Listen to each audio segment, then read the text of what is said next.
সম্পর্কের মেয়াদ বাড়লে কি শুধু তিক্ততাই বাড়ে? ভালোবাসতে বসতে কেমন যেন ভুলে যাই আমরা ভালোবাসার পরিমাপ। খেয়াল করি না যে আদতেই সামনের লোকটা আমাদের ভালোবাসে কিনা।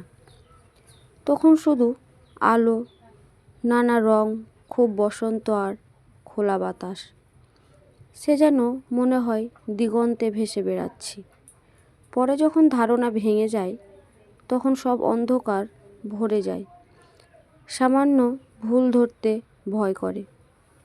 অনেকগুলো বছর কাউকে ভালোবাসার পর যখন সম্পর্ক ভেঙে যায় তখন যেন মনে হয় নিজের জন্যই ভাঙলো। তাকে পেয়ে নিজের সব কিছু ভুলে গিয়ে সেই মানুষটাকে খুব রাখতে গিয়ে যে কখন নিজেকে ভালো রাখতে ভুলে গেছি মনেই পড়ে না।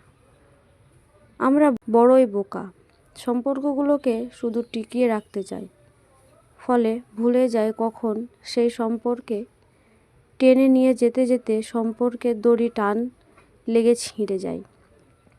ঘুরে পিছনের দিকে তাকালে বোঝা যায় যে সেই মানুষটা আমাদের অনেক আগেই ছেড়ে দিয়েছে।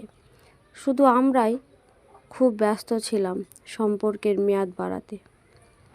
আবার সব সম্পর্ক কিন্তু এক হয় না। কিছু সম্পর্ক যত টান পড়ে ততই রঙিন হয়ে ওঠে।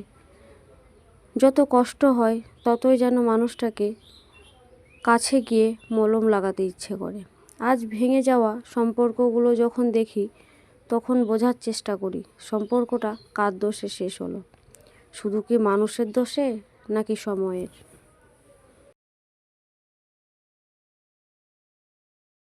আমার চ্যানেলে নতুন হলে আমার চ্যানেলটাকে সাবস্ক্রাইব করে পাশে থাকবেন এরকম নতুন নতুন ভিডিও পাওয়ার জন্য।